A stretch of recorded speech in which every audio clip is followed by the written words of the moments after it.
Estamos en una serie llamada ¿Y ahora qué? ¿Qué hacer en esos momentos en los cuales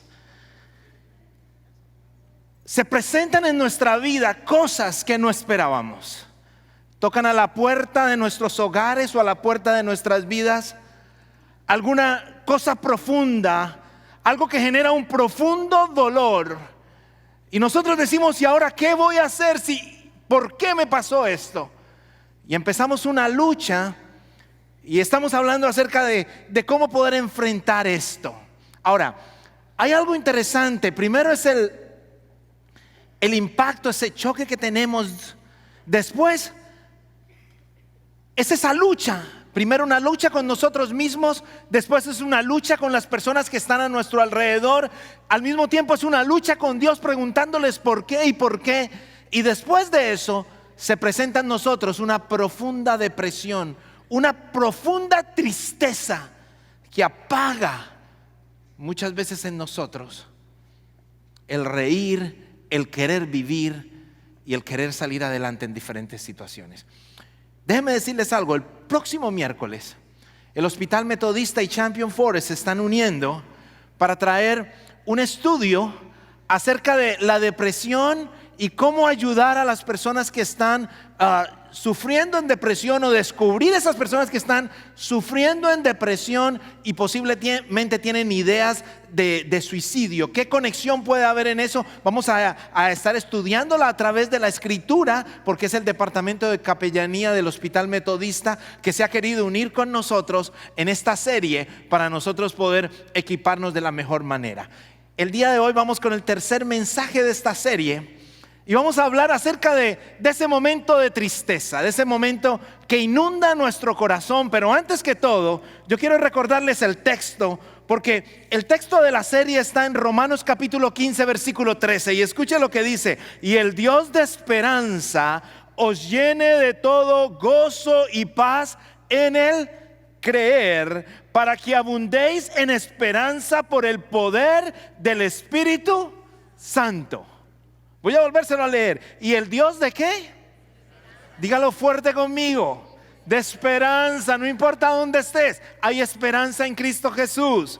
Os llene de todo gozo y paz en el creer, para que abundéis en esperanza por el poder del Espíritu Santo.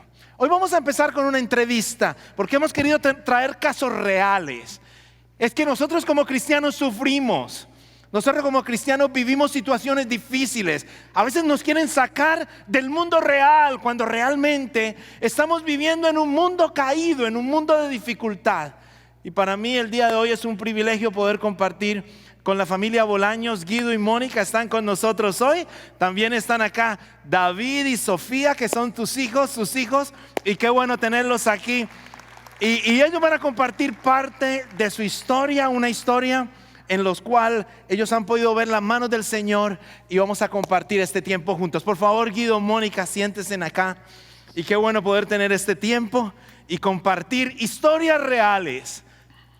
Una historia que está detrás de cada uno de nosotros, pero una historia que, a pesar de momentos complicados en nuestra vida, podemos ver la mano del Señor sacándonos adelante en cada situación. ¿Alguien dice amén? Amén. Gloria a Dios. Guido, Mónica, gracias por estar aquí con nosotros hoy. Gracias, pastor.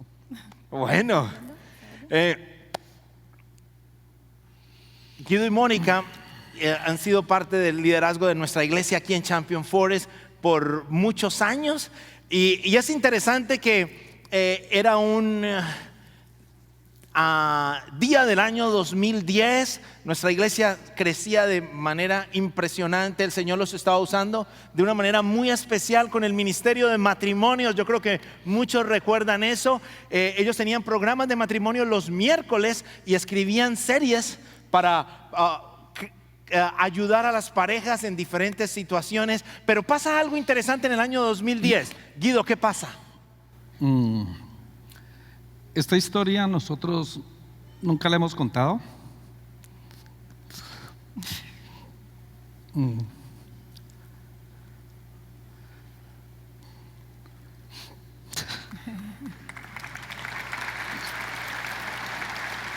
Hay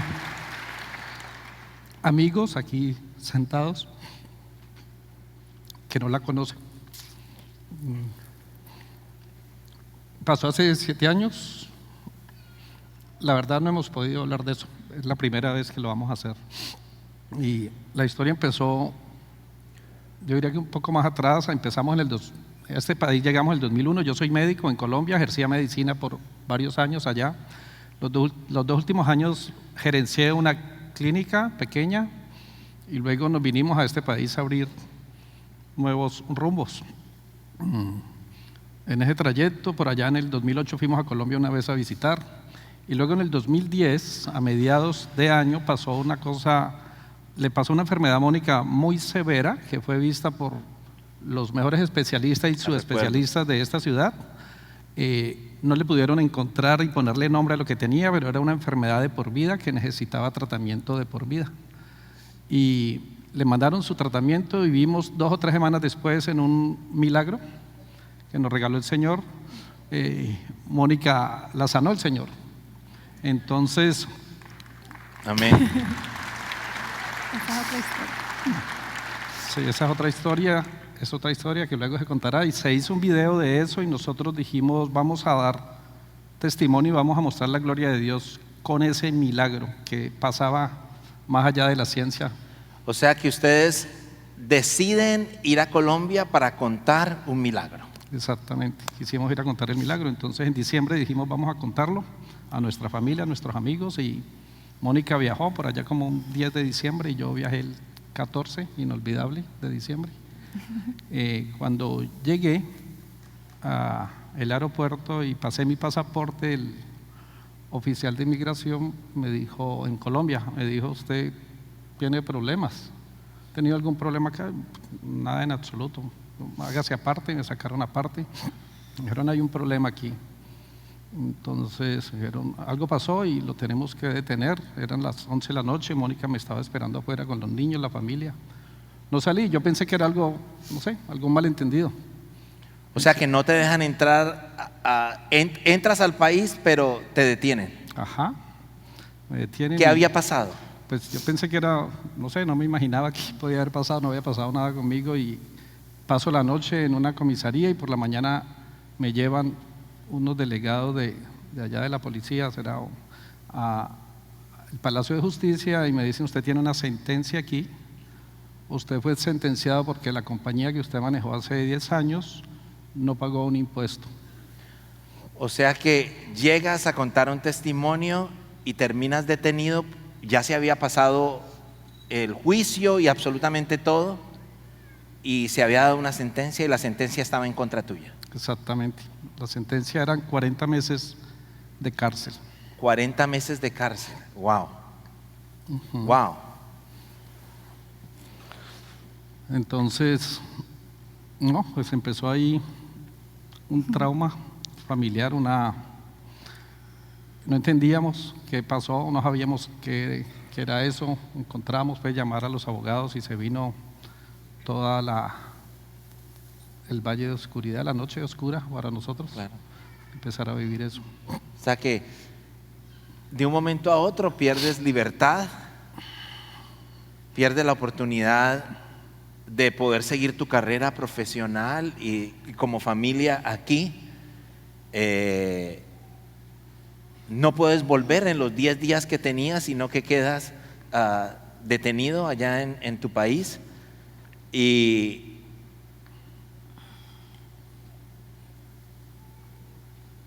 o sea, quedan en el aire. Sí, quedamos en el aire, era una cosa, no cuadraba por ningún lado. La compañía que yo manejaba estaba exenta de pagar ese tipo de impuestos. Las compañías de salud no pagaban ese específico tipo de impuesto, pero el IRS de Colombia, que se llama la DIAN, 5 o 7 años después decidió que esas compañías debían haberlo pagado, y entonces mandaron a cobrar las cosas. Y para eso pues buscaron a las compañías, a los que habían sido gerentes, y empezaron a mandar, hicieron casos. Entonces en el caso particular mío, lo que hicieron 5 o 6 años después fue que mandaron 3 citaciones a una compañía que ya se había liquidado, ya no existía. Nadie ya trabajaba, eso se habían cerrado los dueños. O sea que ellos informaron, mandaron sus 3 cartas que dice que mandan, Ajá.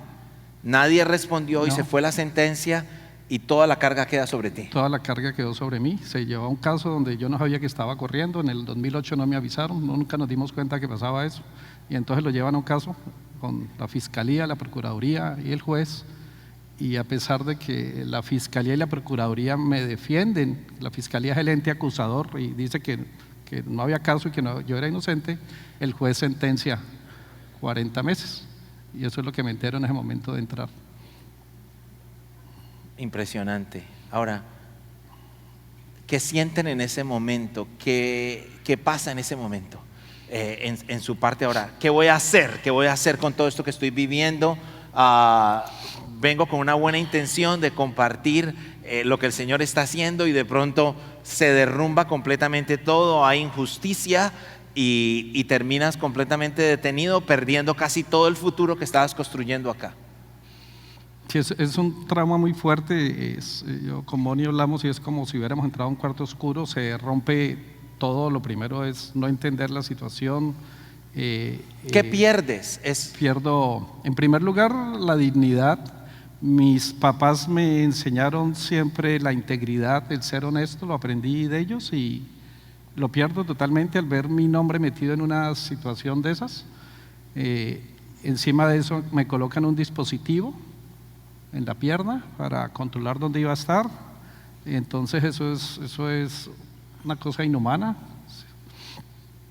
Pierdo la libertad. Yo no pude moverme, no podía movilizarme y me acuerdo porque me dieron casa por cárcel y me acuerdo llegar a la casa y empezar a pasar los días y ver la gente pasar.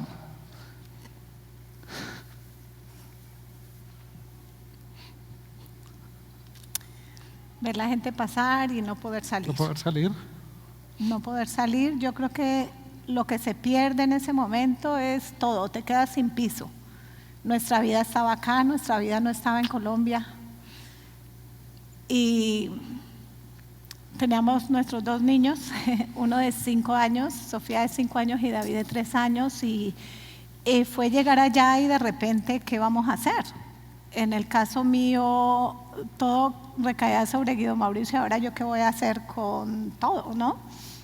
El tiempo era muy lento. Yo había una bicicleta estática y daba vueltas en esa bicicleta y contaba los días, 5 días, 6 días. Faltan 39 meses y tantas horas. Era una cosa sin sentido. Sin embargo, en ese periodo teníamos mucha fe. Veníamos de la experiencia de Moni y empezamos a declarar que eso era una cosa que no era cierta y que íbamos a salir de eso. En nuestro país existe la opción de uno apelar, por supuesto, ante el tribunal.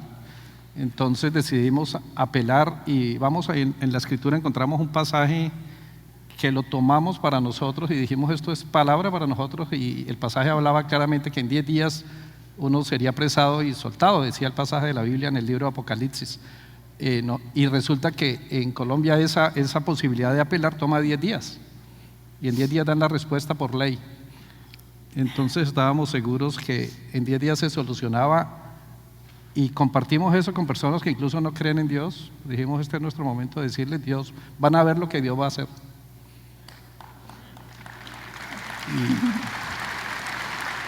Ahora, fueron 10 días. ¿Y qué pasa en esos 10 días? Termina el día 9, llega el día 10 y se da algo definitivo. Pasan algunas cosas durante esos días. Esa parte yo digo que fue la más dura porque yo diría que fue un momento de muchísima fe nuestra. Creíamos, como veníamos de un milagro previo, entonces decíamos, Él lo va a hacer, y estábamos completamente seguros de que el Señor lo iba a hacer. Cuando llega el día 10 íbamos por la respuesta y nos dicen que no. Yo digo que ahí fue donde verdaderamente se derrumbó todo, porque ahí es donde, ¿qué pasa, Dios? ¿Qué pasa si es que te pusimos a ti? Nosotros creímos en ti, nosotros confiamos en ti, nosotros le dijimos a nuestra familia que tú lo ibas a hacer, le dijimos a nuestros amigos que tú lo ibas a hacer y no pasó. Y no pasa. Y no pasó. Y no pasó significaba que ya nos teníamos que quedar en Colombia, que ya teníamos que vivir esos 40 meses. En esos 10 días apareció la corrupción que hay en algunos de nuestros países. Nos dijeron que si dábamos un dinero, $4,000, desaparecían todo, no teníamos problema y podíamos viajar, devolvernos. Y nos hicieron esa buena tentación que no alcanzó a ser tentación, fue muy claro nuestra decisión. No vamos a hacer eso, no vamos a pagar corrupción, yo no he hecho nada, yo no voy a pagar esos.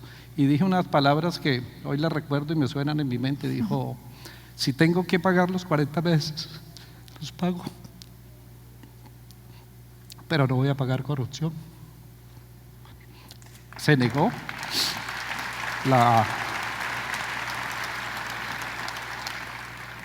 El tribunal negó a los 10 días, como ya dijo Moni. Entonces se vino, ahora sí, todo el tiempo. Empezamos a cumplir el tiempo, a pagar el tiempo.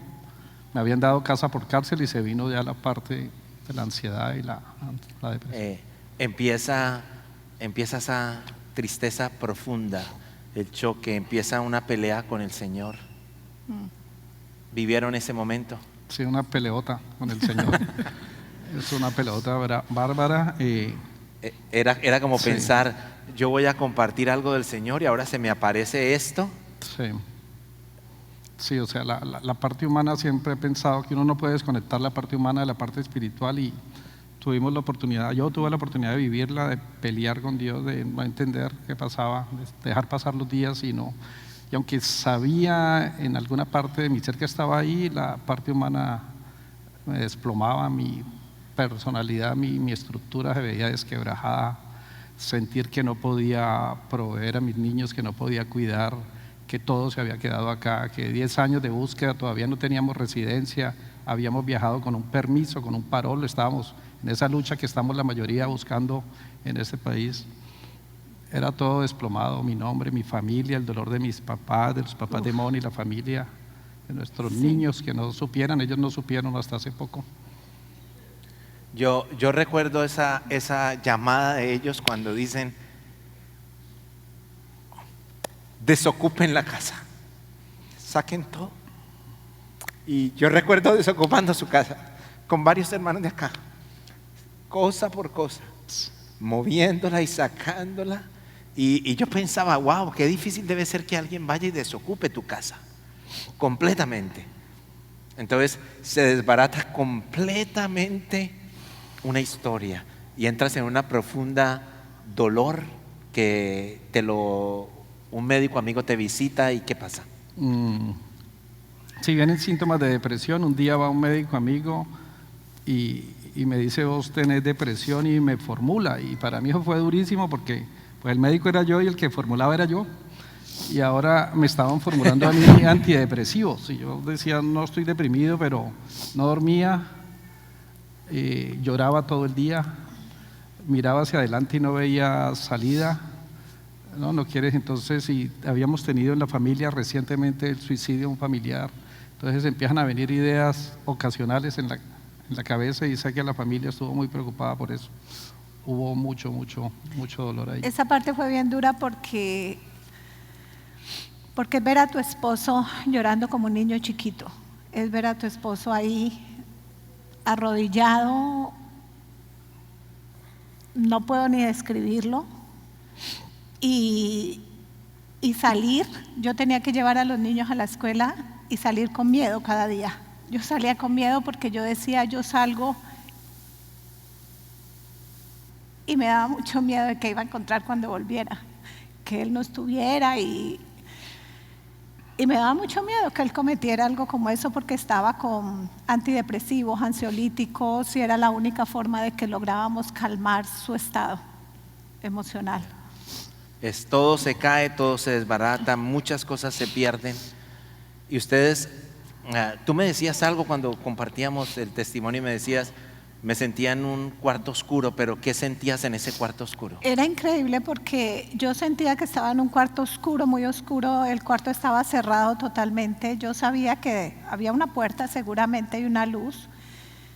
Yo me sentía en un rincón como agachada, llorando, desesperada. pero yo sentía, y eso fue algo que siempre me llamó la atención, yo sabía que en ese cuarto Dios estaba allí. Yo no escuchaba su voz.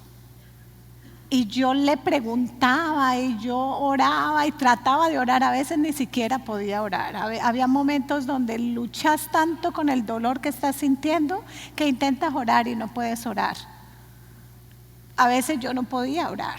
A veces solo le decía, yo le contaba al pastor Ari, yo le decía confío, y era como una respuesta, como una forma de decirle yo no me puedo soltar. En ese cuarto estaba el Señor todo el tiempo, nunca se fue de allí, pero no hablaba. Aprendimos que hay tiempos donde no nos habla. La fidelidad del Señor no fue posiblemente con lo que yo quería que pasara y los tiempos que Él quería, pero ¿dónde vieron ustedes esa fidelidad que tú me estás mencionando? Uy, en muchas formas. La primera, yo diría que cuando a Guido Mauricio le dan esa sentencia, la primera que le dan es que nos dicen que él tiene, porque la primera reacción mía es, ya había una sentencia y un dinero que teníamos que pagar, que se supone que eran los dineros, el dinero que no se pagó, eran millones de millones que había que pagar. Sin embargo, yo dije, bueno, dinero lo consigo, hacemos, vendemos la casa, rebusco amigos, familia, uno dice, algo hago para sacarlo del problema. Sin embargo, cuando yo voy y digo, ¿qué hago? Y el hermano de Guido Mauricio me decía, yo vendo, yo entrego, vendemos las casas, lo que sea para solucionar esto. Cuando yo voy y digo, yo traigo el dinero, ellos me dicen, es que la sentencia dice y, la sentencia no dice o, y no me dan esa opción. O sea, ahí no había opción absolutamente de nada, era sentencia y no había opciones de nada. Sin embargo, cuando vamos al juzgado, nos dicen, es que a él se le otorgó la casa por cárcel. Primera fidelidad de Dios. Tengo el recuerdo del abogado que contratamos, un abogado de mucha experiencia, que me dice, ¿usted qué ángeles qué tiene? Porque yo llevo toda una vida en esto y nunca he visto que alguien lo lleven a un juicio, no tenga abogado defensor, que me pusiera un abogado de oficio, alguien que va solamente a pararse ahí. O sea, nadie lo defendió y el juez le haya dado 40 meses y le dio su casa por cárcel. Eso no existe aquí en este país. Amén. Milagro. Qué milagro. ¿Dónde más? La otra fue la parte de la dignidad, diría yo. Dios fue fiel en la dignidad por varias razones. Uno, porque cuando ya miramos el caso, ya los abogados se meten en todo esto, encuentran que en el momento del juicio, el ente que es el acusador, que se llama la fiscalía, escribe en la sentencia y está escrita, y eso es público, que no hay ningún delito, que no hay delito, que yo soy totalmente inocente. Entonces el acusador dice que no tengo delito y que no ha pasado nada, que esa plata ni siquiera se había recaudado. Sin embargo, el juez sentenció. Pero eso, y luego nosotros apelamos, en estos 2 años apelamos luego a la Corte Suprema de Justicia, lo llevamos a nivel nacional para luchar por esto y que nos dejaran defender, que me dejaran defender, y negaron, más bien se volvieron a pedir plata, más dinero ya, no lo dimos por supuesto, entonces volvimos a apelar. Ahora la Corte Constitucional, que es el ente más alto del país, la reunión donde son 9 magistrados que se reúnen, y allí solo entran 30 casos de 3,000 casos por mes que reciben. Era casi imposible que pasara, pero Dios hizo algo especial para que fuera recibido ese caso y fue evaluado los 30 y luego lo fallaron, y en el fallo lo negaron nuevamente. Yo seguía esperando el milagro de Dios en ese aspecto. Desde mi perspectiva no se dio así. Ya estaba una cosa juzgada, los que son abogados deben entender eso, era cosa juzgada, no lo echan para atrás. Pero hubo 2 magistradas de la Corte Suprema que dieron su voto, se llama voto de salvamento, donde deja muy claro que esta es una situación que no debería pasarle a nadie. Que era algo injusto. Que no había delito, y dan toda la parte jurídica diciendo eso. ¿Qué pasa con tu trabajo cuando tú pasa todo eso?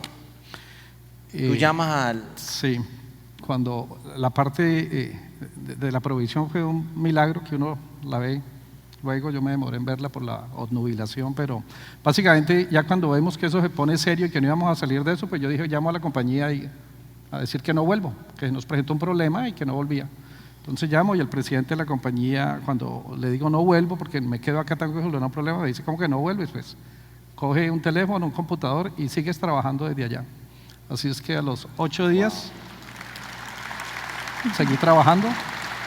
Tú terminaste en una casa, en una ciudad pequeña en Colombia, trabajando desde mi casa. trabajando desde su casa para Estados Sí. Unidos, y el Señor, sin tu jefe ser cristiano, amigo íntimo ni nada, te permitió que Trabajar. tuvieras la provisión. En esa compañía sigo trabajando hoy. Hoy casi todos trabajan desde la casa.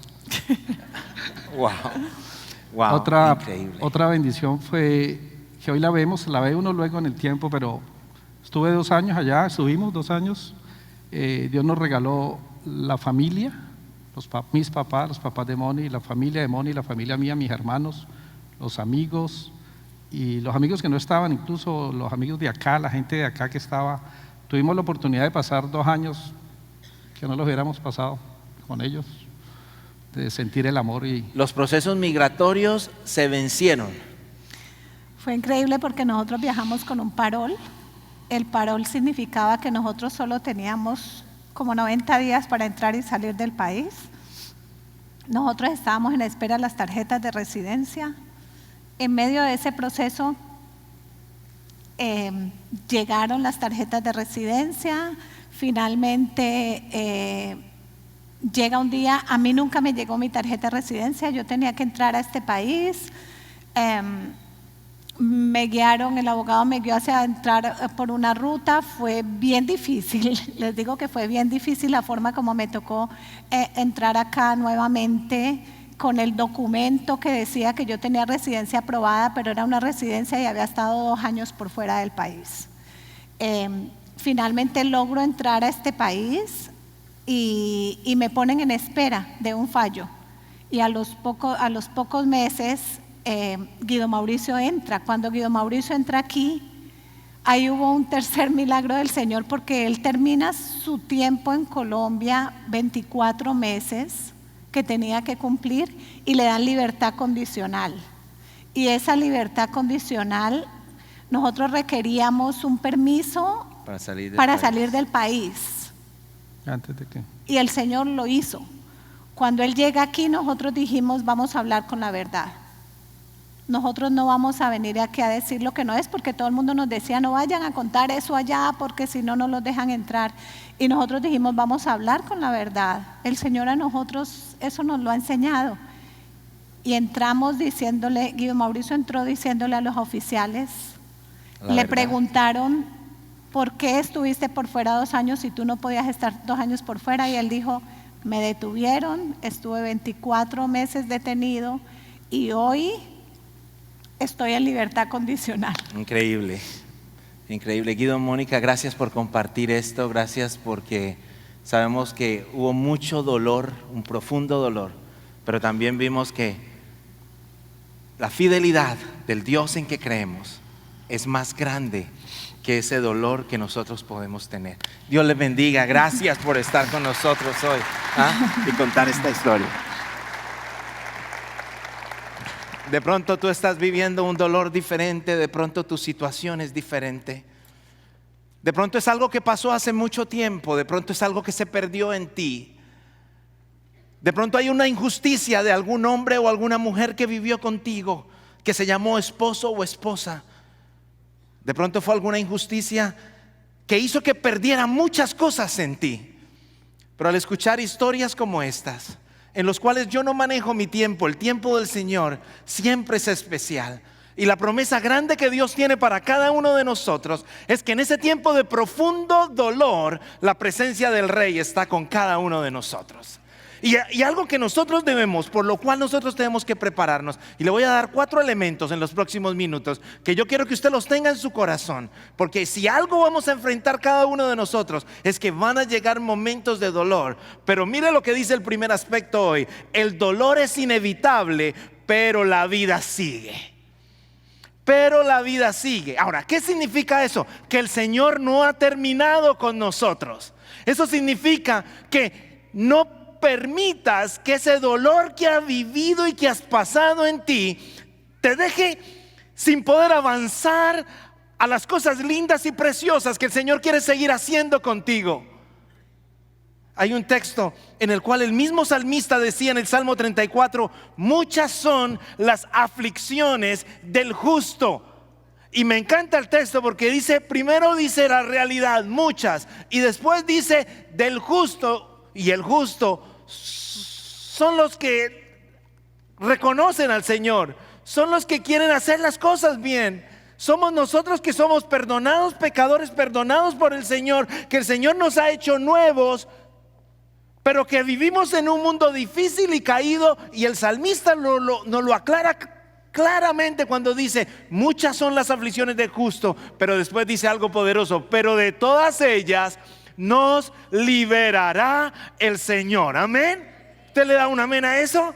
Porque no dice de algunas, dice de todas ellas nos liberará el Señor. Ahora, ¿en qué consiste eso? Que en ese momento de dolor profundo que yo siento, su presencia está conmigo, su cuidado está conmigo, su mirada está conmigo. No importa que mi cuarto esté tan oscuro como Mónica lo decía en este momento. Hey, la presencia y los ojos del Señor están fijos para un corazón que le agrade a Él, para un corazón que le busque a Él, aunque esté viviendo ese momento de profunda tristeza. Hay un segundo elemento, y es: el duelo es saludable, pero el duelo es una decisión. Muchos de nosotros a veces queremos quedarnos con el dolor, a veces queremos guardar ese dolor, unas veces condicionalmente. Hacemos todo para guardar ese dolor, no hablar de ese dolor, tenerlo ahí incluido. Y es un gran error, porque lo guardo ahí y tu cuerpo lo va a expulsar en un momento determinado. Y otras veces incondicionalmente ese dolor se queda allí sin yo darme cuenta. Y saben, mis amigos, por eso el hacer un duelo de cualquier cosa que nosotros hemos perdido en nuestra vida, que vuelvo y lo digo, pueden ser familias, pueden ser vidas, puede ser tu pareja, puede ser un hijo, puede ser un momento complicado en nuestra vida. Tenemos que recordar que ese dolor no lo podemos guardar, lo vamos a recordar, pero el Señor, que es nuestro creador, que es nuestro sustentador, que es nuestro rey, puede ir saturando y puede ir cerrando esa herida profunda que está en nosotros, y quedará la cicatriz, pero no me va a doler de la misma manera. Me va a permitir que yo pueda seguir viviendo esas cosas que Dios tiene para cada uno de nosotros. Si nosotros no lo exteriorizamos y lo guardamos, Él automáticamente se va a exteriorizar de otra manera y va a llenar nuestra vida de amargura. Hay un texto en el cual el mismo Jesús confirma la importancia del llorar, del tener esos momentos de tristeza. Dice: Jesús entonces, al verla llorando y a los judíos que acompañaban también llorando, se estremeció en espíritu y se conmovió. Estaba María y Marta, habían perdido a su hermano Lázaro, y Jesús viene y encuentra a todos los familiares llorando porque había habido una pérdida humana difícil, y dijo estas palabras Jesús: ¿dónde lo pusiste? Y le dijeron: Señor, ven y ve. Y aquí viene el texto: y Jesús lloró. ¿Qué pasó? Exteriorizó. Ahora, es interesante que Él sabía lo que iba a pasar. Él sabía que lo iba a resucitar. Él sabía que después todos iban a estar saltando de alegría. Pero en ese momento de dolor, de angustia, de depresión que ellos estaban viviendo ahí, de profundo dolor, Él se conecta con ellos. Y el mismo Jesús, el Hijo de Dios, el Dios encarnado, el Dios hecho hombre, wow, empieza a llorar.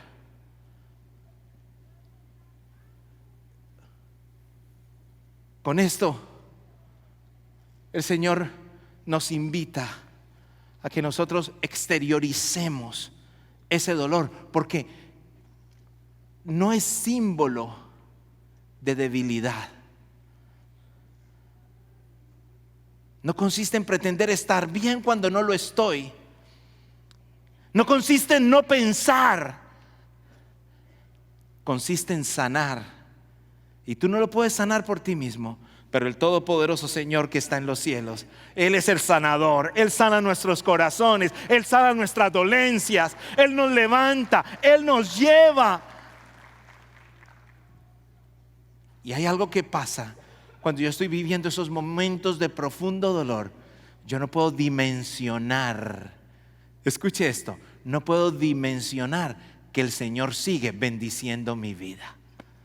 Algo que me pareció interesante que ellos dijeron ahora en su testimonio es: wow, había una provisión, había un milagro del Señor. Yo estaba trabajando desde una pequeña casa en un lugar lejísimos y nunca y no lo había visto con toda la magnitud del Dios proveedor.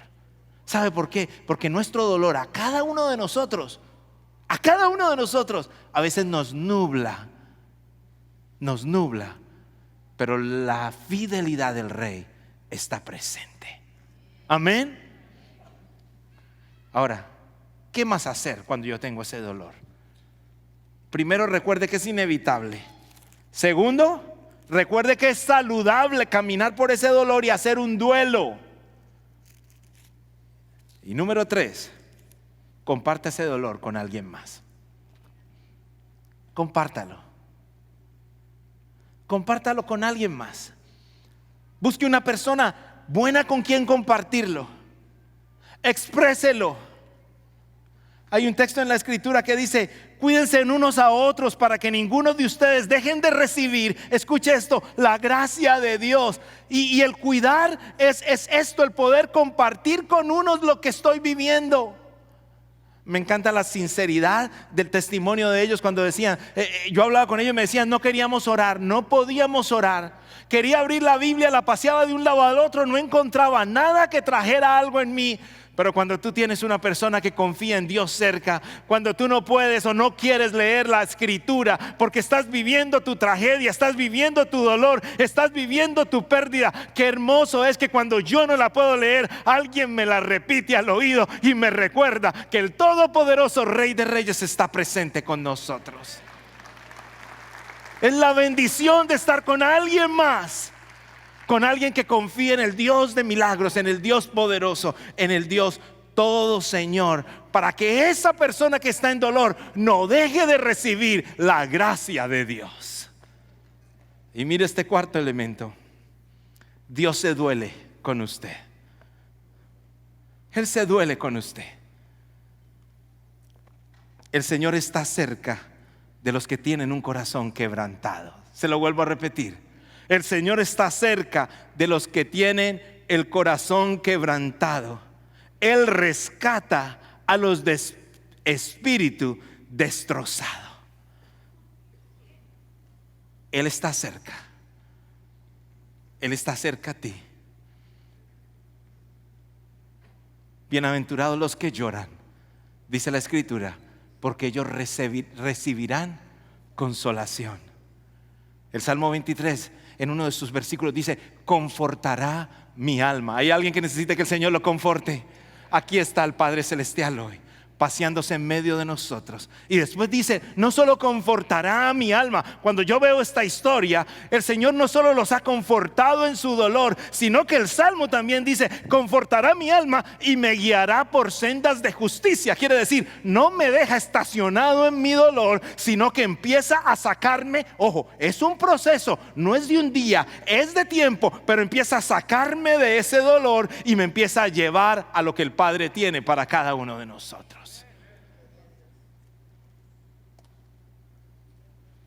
¿Qué está pasando en tu vida hoy? De pronto has guardado un dolor. ¿Qué hacer en este momento? Revisemos nuestra vida. ¿Qué pérdidas hemos tenido?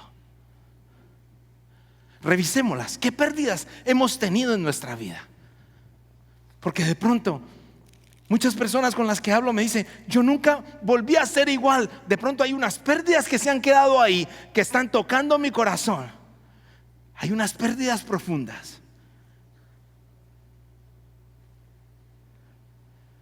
Expresa ese lamento.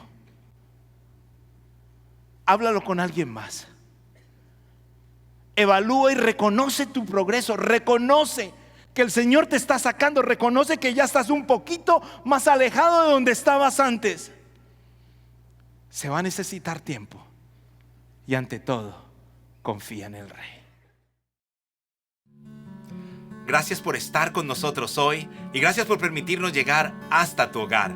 No queremos terminar este tiempo sin antes invitarte a que camines tu vida con Jesús, a que hagas la decisión de recibir a Cristo como tu único y personal Salvador. Repite conmigo la oración más importante que un ser humano deba hacer. Señor Jesús, te invito a que entres a mi vida, que perdones mi pecado. Yo sé que fuiste a la cruz y moriste por mí y resucitaste. Gracias. Hoy te acepto como mi único y personal Salvador y no doy un paso adelante en mi vida sin ti. En Cristo Jesús. Amén. Si has hecho esta oración de corazón, hoy has entrado a ser parte del reino de Dios. Sigue buscando de Jesús. Ya no estás solo. Cristo está en ti y tiene cosas maravillosas y especiales para tu vida. Nos vemos la próxima semana.